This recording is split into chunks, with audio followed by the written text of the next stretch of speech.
muito comum uma briga entre os médicos nos congressos de dizer, eu prefiro essa técnica, eu prefiro aquela técnica, e eu também considero isso um pouco errado. A gente tem que entender as diversas técnicas como várias ferramentas dentro da sua caixinha de ferramentas. Você tem que dominar todas, porque cada paciente vai precisar de uma, às vezes de duas, às vezes até de 3 técnicas dentro da mesma cirurgia.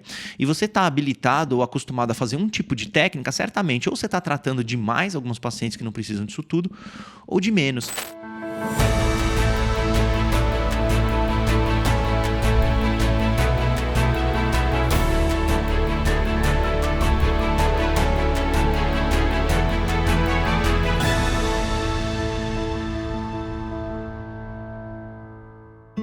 Olá pessoal, bem-vindos e bem-vindas a mais um episódio do nosso canal Endo Talks. Hoje eu trago de novo o Dr. Alexandre comigo, já participou do episódio anterior, inclusive se vocês quiserem olhar aí o episódio anterior, a gente falou sobre os principais pontos de endometriose intestinal e hoje a gente vai continuar a nossa conversa focando mais na parte cirúrgica.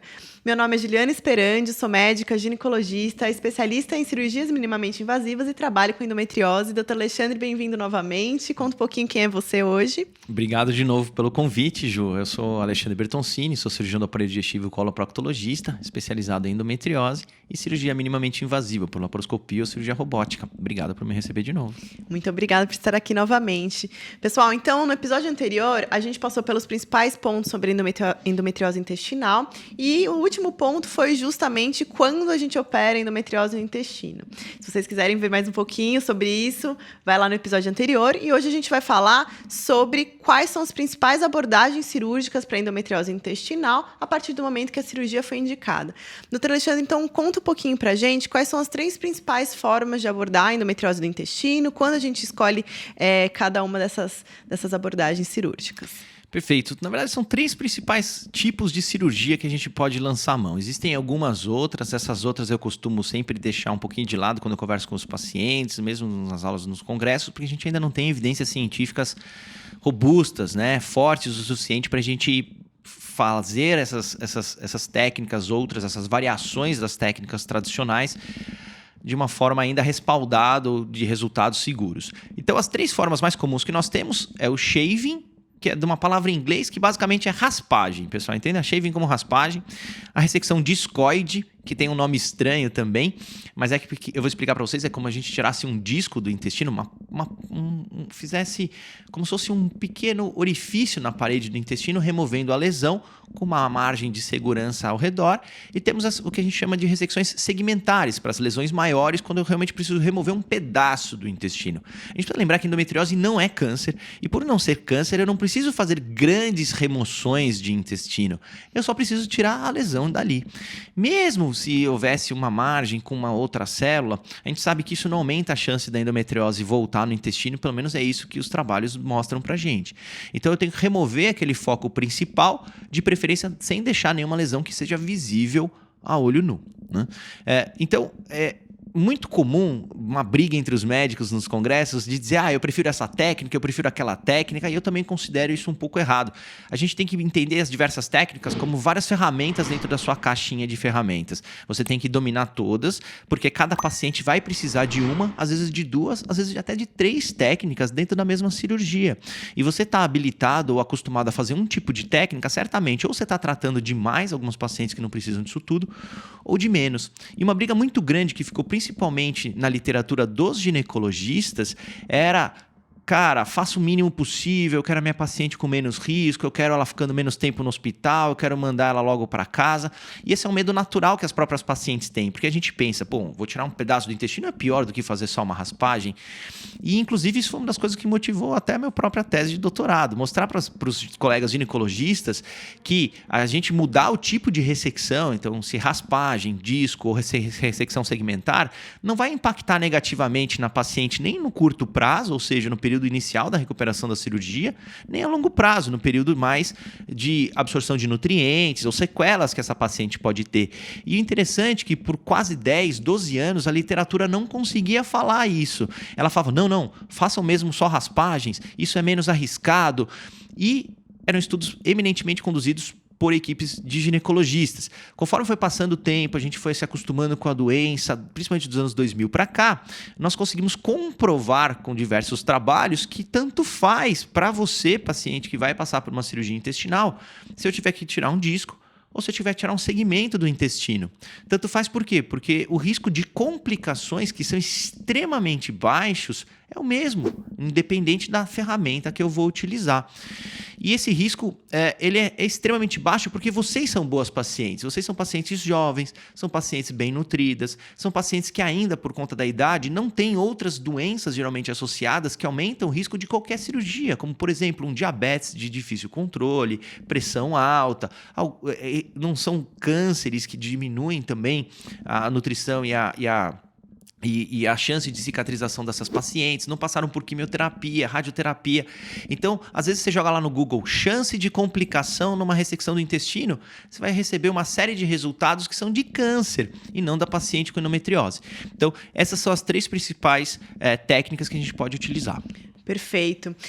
Então, assim, a gente entendeu que a gente tem as 3 principais técnicas e a dúvida que as pacientes têm muda, por exemplo, o tempo de internação, né? Então, o que isso vai me impactar? A ideia, gente, é que a gente tire a doença, né, sendo o mais conservador possível. Ou seja, a gente não pode deixar a doença, ao mesmo tempo a gente tem que diminuir as chances de complicação para essa paciente. Então, é isso que o Dr. Alexandre fala. A gente precisa tirar, mas a gente é conservador nessa ressecção.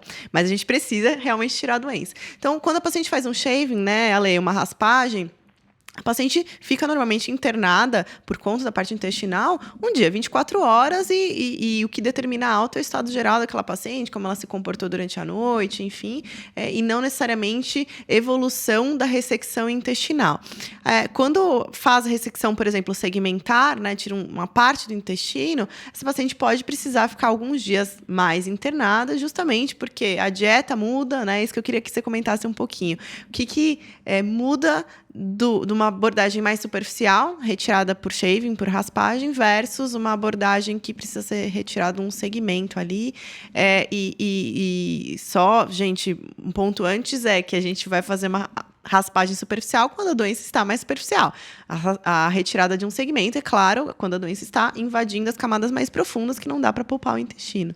Você quer comentar, Ale? Bom, então, como a Ju falou, a raspagem, vamos supor aqui, ó, pessoal, o intestino tem 4 camadas, né? A endometriose invade de fora para dentro o intestino. Então, a camada mais externa chama serosa, a gente nem considera lesão intestinal de verdade quando pega só a serosa, mas o indicado é fazer uma raspagem também. Depois a camada muscular, submucosa, e a mucosa é a camada mais interna e as fezes passam por aqui. A gente só considera a lesão intestinal real quando pega no mínimo a camada muscular. E com os aparelhos, com a cirurgia minimamente invasiva, tanto pela laparoscopia quanto robótica, mas especialmente na robótica, a gente consegue vir e tirar só uma camada, como se fosse tirar alguns anéis de uma cebola. Então a gente vem aqui, faz uma raspagem, essa parede pode ficar um pouquinho mais fina nessa região. Se eu achar que essa fragilidade é significativa, eu posso dar pontos aproximando essa região e deixar então a parede com uma espessura normal. Mas como vocês puderam perceber, a gente não chega a penetrar dentro do intestino, a gente não chega a comunicar com a parte interna do intestino. As outras técnicas, a ressecção em disco, discoide ou a ressecção segmentar, sim, a gente corta todas as camadas da parede do intestino, levando uma comunicação da parte interna com a parte externa do intestino. Depende bastante do algoritmo de tratamento de cada equipe. Existem medidas que você já vai tomando desde antes de começar a cirurgia, durante a cirurgia e também depois da cirurgia, que podem abreviar o tempo de internação. Classicamente, se a gente for pegar os médicos mais antigos, uma cirurgia de uma remoção de um pedaço do intestino podia fazer a paciente ficar internada de 5 a 7 dias. Assim como também tem equipes que hoje, independentemente de tirar um segmento maior ou menor, vão deixar 24 horas. A Ju mencionou que no shaving, geralmente a gente deixa 24 horas, dependendo da evolução da paciente, mas é exatamente o que aconteceria se eu não estivesse lá. Se essa paciente não tivesse nenhum shaving, geralmente ela ia ficar 24 horas, dependendo da noite dela, ela ia embora. E ela é alimentada no nosso algoritmo de tratamento já no próprio dia da cirurgia. Agora, eu entendo que quando eu faço uma ressecção mais profunda, quando eu comunico com a parte interna do intestino, podem ocorrer alguns agravos precoces, como, por exemplo, o sangramento ou até o extravasamento, o vazamento de algum conteúdo intestinal. E é claro que a paciente ficar internada debaixo dos meus olhos ou em casa, não vai mudar em nada o risco de acontecer uma complicação ou outra. Mas o que vai mudar? A minha velocidade de perceber que ela está precisando de mim. Muitas vezes em casa, até ela começar a ter sintomas mais importantes ou notar que aquele sangramento não é só um sangramento natural pelo procedimento, e sim porque ela está continuando a apresentar um sangramento ou ela tem um quadro infeccioso, podem passar muitas horas ou 1, 2 dias. E quando ela começar a ter sintomas mais importantes e entrar em contato, pode ser que a gente já tenha retardado um pouco o momento ideal para tratar essa paciente. Então, habitualmente, na nossa equipe, quando eu opero ressecções mais profundas, eu gosto de deixar essa paciente em observação por 48 a no máximo 72 horas. Depende da paciente, algumas com 48, algumas 72, raramente mais do que isso. E por conta do estímulo, da movimentação que eu tenho que fazer no intestino, cortar, costurar e etc., independente da técnica, pode acontecer nas primeiras horas desse intestino ficar um pouco mais ressabiado, um pouco mais lentificado. Então, muitas vezes também eu mudo a dieta nessas primeiras 24 horas, 16, 18 horas, para uma dieta líquida e depois ela já come dieta sólida a partir do primeiro dia da cirurgia, podendo ir para casa depois. Perfeito. Então, o doutor Alexandre já comentou aqui as principais formas, né, de abordagem cirúrgica. Isso vai depender da extensão da doença, basicamente. E começou a comentar um pouquinho sobre possíveis complicações, por exemplo, né? Toda cirurgia, mesmo feita com técnicas adequadas, a paciente estando num status nutricional, metabólico otimizado, complicações podem ocorrer. Então, doutor Alexandre, conta um pouquinho pra gente, que é uma pergunta muito frequente, quando a gente precisa das estomias, das bolsinhas, né? Elas estão relacionadas também à prevenção, por exemplo, de algum tipo de complicação, dependendo da doença e da localização. Quando que a gente usa bolsinha na cirurgia? Quando precisa? Como que é feito? Precisa reoperar depois? Acho que o pessoal quer saber muito sobre isso. A gente sabe que esse é um fantasma na vida das mulheres com endometriose, né? Tenho lesão no intestino, a primeira pergunta é: e agora? Vou precisar da bolsinha ou não? E a excelente notícia é que geralmente não. E quando eu digo geralmente, eu digo 99,99% das pacientes com lesão no intestino não precisam da bolsinha, né? É diferente de uma lesão, como eu falei, maligna, de um câncer do intestino. A mulher, quando tem uma lesão no intestino, na mesma altura que uma mulher com câncer tem na lesão no intestino, o comportamento dessas pacientes é diferente. No câncer, muitas vezes eu preciso dessa bolsinha, mas na endometriose não, por conta desses fatores que a Ju já colocou: a nutrição, a irrigação sanguínea, os outros estados metabólicos dessa paciente. Então, eu mostrei para vocês no outro episódio que o lugar mais comum de acometimento do intestino é o reto, né? E só 90% das vezes ele está aqui. Porém, a membrana entre o reto e a vagina, que é uma coisa mais de risco para nós em relação à remoção do intestino, por umas questões anatômicas de irrigação sanguínea que essa paciente tem nessa região, isso ocorre só em 12% das vezes. Se você somar 90 com 12, você vê que dá mais do que 100%, porque na verdade a lesão do intestino pode acometer mais de um lugar na mesma paciente. Isso acontece em até 50% das vezes. Então ela pode ter lesão aqui e do apêndice, tudo acontecendo ao mesmo tempo. De forma que as lesões de septo reto vaginal, que são essas lesões que acontecem nessa membrana entre a vagina e o reto, que podem inclusive invadir a vagina, são as lesões que já deixam o cirurgião do aparelho digestivo um pouco mais preocupados em relação a complicações. Isso acontece porque a irrigação sanguínea nessa região é pior. Isso vai acontecer em 12% das vezes e mesmo assim nem sempre vai ser preciso a estomia. Se a gente for olhar na literatura, países que operam muito endometriose, que publicam muito sobre isso, como a França, vão colocar estomias nas pacientes em 60% das vezes. Se a gente pegar números reais aqui do Brasil, a gente tem isso menos do que 0,5% das vezes. E não é porque nós somos cirurgiões melhores, é porque na França as mulheres não se importam tanto com a estomia, os médicos preferem jogar de uma forma mais segura e pôr estomia em todo mundo, só que isso quebra o padrão visual da paciente, a autoestima, o jeito que ela se enxerga, a sua sexualidade, sem contar que viola a parede abdominal, colocando uma bolsinha na parede abdominal, com saída de fezes. Isso é transitório transitório, mesmo assim ela precisa ficar com isso por 2 a 3 meses, pelo menos, antes de precisar de uma nova cirurgia, como a Gil falou. Então, você veja o tamanho do transtorno e uma nova cirurgia, com uma nova emenda do intestino. Então, realmente, a gente resguarda isso para as pacientes que precisam. E, como eu falei, a literatura aqui fala em menos de 1% de risco de precisar disso daí. Perfeito. Então, basicamente, pessoal, a bolsinha nada mais é do que o local que as fezes saem, né? Por derivação da estomia. Então, onde o intestino fica exteriorizado ali. Quando que a gente precisa fazer a estomia? O doutor Alexandre começou a dizer justamente quando a doença está cometendo a região mais baixa do intestino, do septo reto vaginal. E a estomia é feita porque é feita uma ressecção naquela região onde tem a doença. O intestino é religado, mas essa é uma área com pouca vascularização. Então, ela é muito frágil, ela abre mais fácil, mais chance de fazer fístula.